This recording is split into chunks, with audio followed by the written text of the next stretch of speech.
halkan maanta waxaan isugu kan yeernay annagoo ah majority-gii guddida fulinta ee xisbiga kulmiye oo si sharciga uga soo baxay ama loogu ansixiyay ama loo doortay shirweynaha xisbiga uu doortay waxa bariyahan ba jiray waxyaalo badan oo xisbigu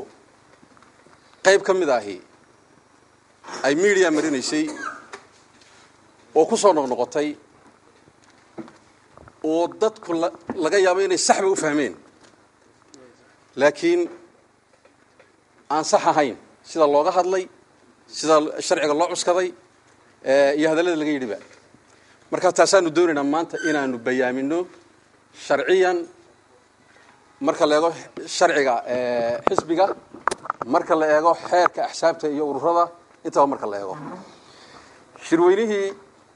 ku qabsoomay Mansoor 29 ee uu gudoomiyaha ka ahaa Axmed Xaaji Cali Cadami oo ah oday weyn oo reer Soomaaliland ah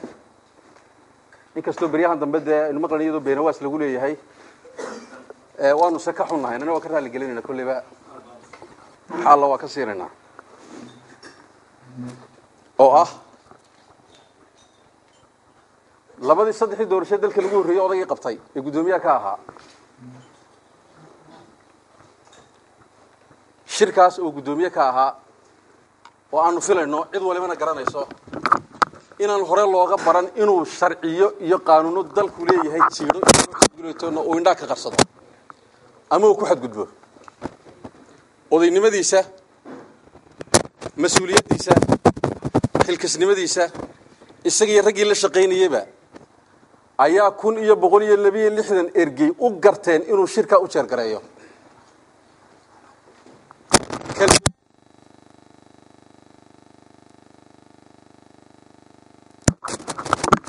kamid ahayd la soo baxay waba la soo baxay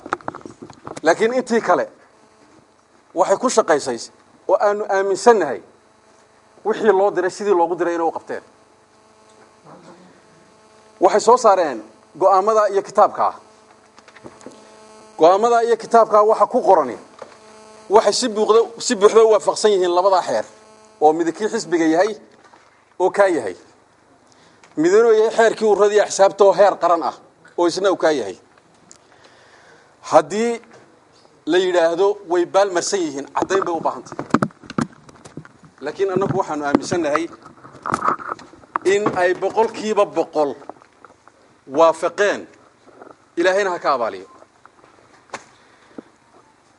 shirweynuhu sidii doorashooyinkiisu u dhaceen sidii ay u dhaceen codeyntiisu processkii ay mareen sidii ergooyinka sidii hoggaanka xisbiga loo doortay shirweynaha waxa lagu doortay magac ahaan li xubnood hoggaanka xisbiga ah iyo 35 xubnood oo guddida fulinta ah ayaa magacyadooda halkii lagu doortay waxa kale oo halkii lagu ansixiyay 7 xubnood oo guddida fulinta ah iyo 240 golaha dhexe ah oo number ah golaha dhexe number buu ahaa golaha dhexe waxa loo wakiishay in lagu soo ururiyo liiskooda oo wakiilan hoggaanku iyo shirweynu u wakiishay guddida cadami gudoomiyaha ka ahaa ee shirgudoonkii shirka ayuu shirweynu u wakiishay in lagu ururiyo shirkiyo la fadhiyo ayaa waxay ka yiraahdeen waa ina 3 casho liiska ku keentan oo gacanta loo tago lagu aqbalay hoggaanka xisbiga shirgudoonka shirweynaha hoggaanka xisbiga guddida fulinta 35 kamida magacyadooda waxa lagu wada doortay shirweynihii 29 iyo 28 qabsoomay shirgudoonkana waxa lagu doortay 28 labada kalena waxa lagu doortay 29 waxaan idinku yiri marka waxa isweydiinaysaa 35 sagaalka kale xagaa ka jirtay laga isweydiisaa sagaal kelmid waa madaxweynaha oo xeerka xisbiga wuxuu khasab ka dhigayaa qof kasta oo madaxweyne ku xigeen oo xisbiga soo maray oo ka noqday inay toos u galaan guddida fulinta midna waxa weeye Cabdicasiis Maxamed Samaale oo xisbigu go'aan xisbi oo wada jira lagu gaaray inuu toos guddida fulinta uga mid noqdo toddoba soo haray waxay ahaayeen gobolla la siiyey guddida fulinta ku yara markooda hore gobolka awdal iyo sirol la isku daray sool iyo sanaag bari oo la isku daray gobolka hawd intaas la siiyey intaasina siday ku timi way joogaan ragaalka fadhiya kamid ah ragii ku soo galay siday ku soo galeen si sharci ah ahayd waxaan maqlaynay oo media ka maqlaynay oo gudoomiyaha ku-xigeenkaanu ka maqlaynay annagu gudoomiyaha iyo ku-xigeenka xisbiga u aqoonsan inay yihiin gudoomiyihii iyo ku-xigeenkii xisbiga ee sharciga ahaa annagu u aqoonsan laakiin waxay ku khaldayeen waanu ka hadlaynaa waxay ku saxayeen waanu ku khasbanayna ku raacno waxay ka maqlay iyagoo leh waxa awood u leh guddida fulinta inuu soo magacaabo gudoomiyaha xisbiga waxaan filayaa 2008 wax ka dambeeyay inaan xeerba nimankaas akhriin xeerka xisbigu 2008 shirka ambassador baa lagu ansixiyay horta xeerka xisbiga laftiisa aan laga helaynin haddaanan ilduufin aan laga helayn rogay oo ka waay meel la yiri gudoomiyaha xisbiga guddida fulinta magacaabaya anu kuma hayo haddaan ilduufin way sixi doontaan waana la sixi karaa kuma jirto gudoomiyaha xisbigu saaka wuxuu soo magacaabay wuxuu yiri waxaan magacaabay guddi fulineed laba qodob buu cuskaday qodobka 24 iyo qodobka 32 qodobka 24 wuxuu oranayaa waa awoodaha gudoomiyaha xisbiga ciwaankiisa gudoomiyaha xisbigu waa madaxa iyo hoggaanka guud ee xisbiga wuxuuna xisbiga ku leeyahay awoodaha soo socda waa dhab inuu yahay madaxa iyo hoggaanka xisbiga iyo odaygiisa inuu yahay shaki kuma jiro anana ma diidanin waa gudoomiyaha guddida fulinta ee xisbiga waa run oo kaana ma diidanin waa gudoomiyaha guddida fulinta ee xisbiga kaasina waa dhab oo waanu qirsannahay wuxuu magacaabaa xoghayaasha guddida fulinta lacag hayaha iyo xisaabiyaha guud kaana waanu qirsannahay xoghayaasha ayuu magacaabaa macnaheedu ma guddida fulinta magacaabaa horta inta daliil ku jirta waa inta xeer foodin wuxuu oranayaa oo ah xeer qaran oo dabada ay kaga qorantay xeer kasta ka hor yimaada waxba kama jiraan xeerkaygu uu ka horreeyay dabeedna kana nasaxay oo qaran ku leeyahay wicid buu qabanayaa wadani buu qabanayaa annaguna qabanay xid walba uu ku wada dhaqmaysaa oo qaranka ku ilaashanaya kan qaranka ilaashanaya kana xisbiga ilaashanaya ka qaranku wuxuu oranayaa shirweynaha xisbiga waxa lagu soo dooranayaa waa qodobka 25aad oo ciwaankiisu yahay tayeynta iyo habeynta xisbiyada qaranka wuxuu oranayaa faqradiisa afraad xarafka ba iyo ta iyo ja ba ka hadlaya wuxuu oranayaa forumka ku fadhiya goob joogayaasha madashan fadhiya iyo dhammaan bahda saxaafadda assalaamu calaykum waraxmatullaahi wabarakaatuh walaalkii cabdilkariim baa akhriyay aasaaskii sharciyeed ee go'aamadii ka soo baxay shirweynihii saddexaad ee xisbiga kulmiye marar badan oo horena ama gaargaar ha loo sheego amaba koox ahaan ha loo sheegee waa loo gudbiyey ummadda sharciyadaasi halka ay go'aamadaasi halkay sharciyadoodu ku arooreyso guddida kooxda ugu miisaanka weyneed ee ka hadashayna runtii waxay ahayd shirguddoonkii shirweynaha oo muujiyey maxaan ku dhadaa hawshii loo egmaday siday ahayd iyo go'aamadii lagu qaatay ba ka hadlay iyo xeerarkii tilmaamayaba ka hadlay way muujiyeen aasaaska ay ku salaysan tahay go'aamada ay gudbinayaan nuxurka hadalku wuxuu ku ururayaa labadaa xeer ee cabdikariim ka hadlay ee dastuurka xisbiga iyo xeerka nidaamka ururada iyo xisbiyada siyaasadeed ee loo yaqaano xeer number 14 waliba wax ka bedelkiisii dambe ee lagu sameeyay 2011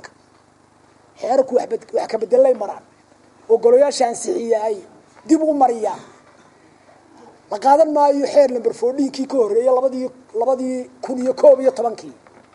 كانوا كهadlayna qodobadan khuseeya waxa weeye wax ka bedelkii xeerka lagu sameeyay 2011 marka qofka xeerka eegayo inuu xeerkii wax laga bedelay yahay iyo inuu kii hore laga guuray yahay ayaad u fiirsanaysaa xeerkaas wuxuu leeyahay oo kaasa oo ka halka ay kaga qoran tahay loo number 14 2011 soo ma aragtaan saxaafadda 2011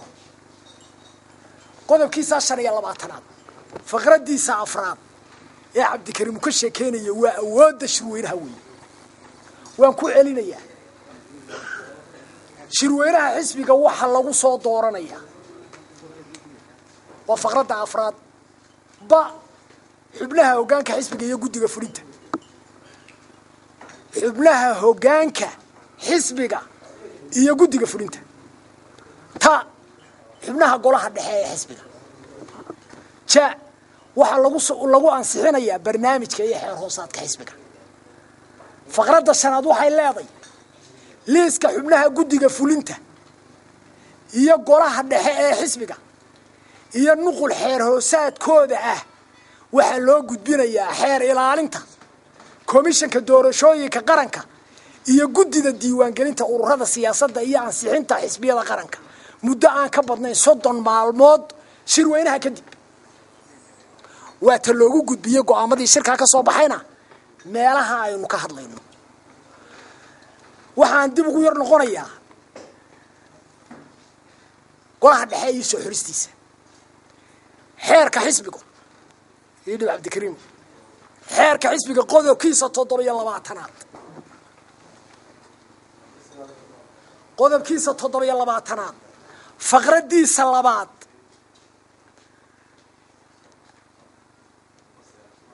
faqradiisa labaad waxay leedahay 7 faqradiisa labaad baan ka hadlayaa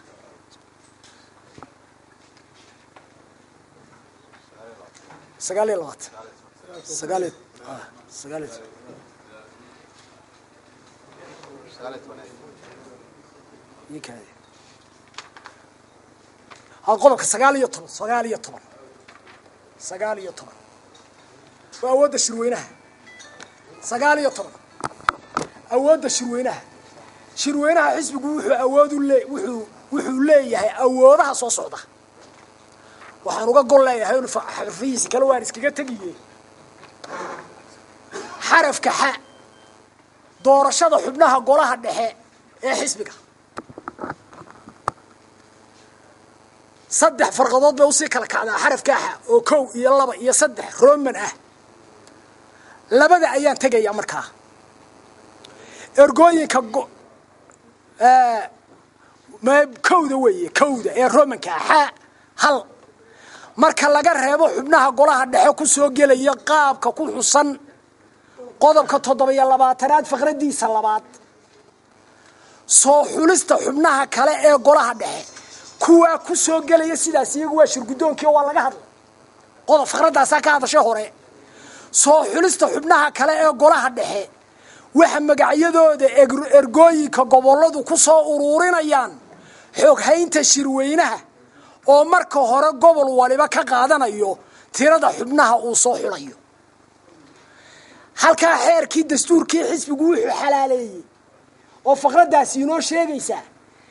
in xog haynta shirweynaha lagu soo ururinayo xubnaha ergooyinka goboladu ay u soo xulayaan inay noqdaan xubnihii golaha dhexe waana sida yeeleen waana sida shirweynuhu amray waa siduu 3 maalmood ugu qabtay in shirweynuhu amro uu yiraahdo lagu soo ururiyo taxeerkaasaana tilmaamaya waana shirweynuhu isagaaba dastuurka wax ka bedelkiisa iyo ansixintiisa malaho wixii uu halka ku sheegaaba wax ka sareeyo qodobada dastuurka noqonayaan oo xalaal ah sidoo xalaal ku ah taasna intaasaan ku baraarujiyay waxaan uga yar gudbayaa nimanka odayaasha ah ee walaaladayada ah ee shirgudoonka xisbiga ah ee shirarka jaraa'id qabanaya ee xisbiga la kala kaxaynaya ku hadlaya tallaabooyinkay qaadayaanna ay khilaafsan yihiin kii xisbiga iyo kii qarankaba waxaan leeyahay ku soo noqda qawaaniintii xisbiga u yaalay iyo kuwii qaranka u yaalay oo u hoggaansama oo waa laydin ogoliyey kol haddii laydin doortay hoggaankii xisbiga ku soo biira shaqadii xisbiga iyo hay-adihiisii hoggaanka xisbiga hayay marka la leeyahay ay ku andacoonayaan ay leeyihiin dad baa kala kaxaynaya xisbiga oo burburinaya ma waxa burburinaya ka qodobada aanu idin akhrinay ku taagan mise waxa burburinaya ka qodobada ka hor imanaya waxay la tahay burburintu waxay ka soconaysaa ka qodobada ka hor imanaya waxaanay noqonaysaa sida uu cabdikariim sheegay xisbigu wuu leeyahay nidaam uu ku uruursado taladiisa nidaam uu ciddii bawjeexda ku soo dabaali karo wuu leeyahay samaysanaynu kaga baxno wixii u samaysanay xisbiyada waxaynu u samaysanay inaynu kaga baxno qabyaaladii iyo gobolaysigii iyo naxligii waxaynu u samaysanay inaynu kaga baxno anigadii waxaynu u samaysanay loo sameeyay xeer 14ka halka laga hadlayo inaanu xisbiga cid yeelan ee tala la wada leeyahay ay tahay oo talo xisbiyada dalka oo dhan lagu dhaqo ay noqoto oo ay noqoto sidii kuwii hore dhacay aanay dhicino inuu ninku ama xisbiga isagu cunaha kaligiis kaga miiro ama aniga kale ay noqoto ayaynu u samaysanay xeerarkan xeer 14 oo xisbi kasta oo dalka ka jira uu ku dhaqmayo maaha kulmiyoon wuxuu dhaqayaa xeerkani xisbi kasta oo dalka ka jira waana xeer qaran cid ka sarreysana ma jirto hadduu xeer kasta xisbigu leeyahay waxa ka sarreeyo dhaqaya xeerkaas oo ummaddu u siman tahay oo kuwii hadda dhacay asxaabta ahaa ee xisbiyada ururadaha ay ku dhaceen oo kuwa kulmiya ku soo baxaya ninka maanta leh kii aan ku soo baxay baana wax ka jirin waxba kama jiraan oo kii aan anigu samaysta baan ku dhaqayaa waan imaan waxba dalka ka ogay maan leeyahay anigu waxaan leeyahay inta halkan fadhida maamaa baa jirta oo xaggan galbeedka laga yaqaano waxa la yidhi dadku waa laba waa nin qodaxdii ku mudaysaya iyo ninkii iyo midkii ka saareeyay waxaan filayaa inta halkan fadhida waa haldoorkii kulmiye waa intii aasaastay bay u badan yihiin gudoomiyaha iyo gudoomiye ku-xigeenku midna sahan baa ka soo baabadu ka yimi midna asad baa ka soo baabadu ka yimi inta halkan fadhidaana waa intii aasaastay kulmiye haddaba qodaxda ma waxa ka saaraya ninkaas ee halkaa fadhiya ummadda wada fadhidaa mise waa kii ku mudayay baa imadani ummadda in runta loo sheegaa wanaagsan in xaqiiqda laga hadlaa wanaagsan in runta la isku sheegaa wanaagsan oo la yidhaahdo waynu dhaafnay cahdigii 29kii been abuurka iyo dad kicinta iyo waynu ka gudubnay waxaanu xisbiga u samaysanay xisbi reereed maahe xisbiga inta halkan wada fadhidaa wada joogtaa waa xisbi Soomaaliland oo dhan wada leedahay nin kasta halkan fadhiya gobol iyo cid iyo dad buu ka soo jeedaa waa xisbi ummadda wada leedahay xisbi reer leeyahay maaha reerna meel laguma gaadho waynu ka gudubnay aynu ka gudubno tii reeraha oo waynu ka tagnay waxaan leenahay gudoomiyaha iyo gudoomiye ku-xigeenka xisbigaad ka mid tihiin taladiisa qabaad ku leedihiin gudoon baad leedihiin go'aanka ma lihidin gudoon ayaad leedihiin go'aanka ma lihidin inta badan baanad hoggaansamaysaa kaligaa wax way dhaaftay kaligay baa waxa anigu baa waxa waynu ka tagnay waxaan ku soo gabagabeynayaa oo hadalkayga leeyahay waxa intii ka dambeeya maxaan ku raahdaa ayda ka dambaysa cigaal baa bari hore kelmad yiri oo bari hore wuxuu inta ka dambeeya waa rafadkii ay reference baan ku soo gabagabeynaya oo hoggaansamay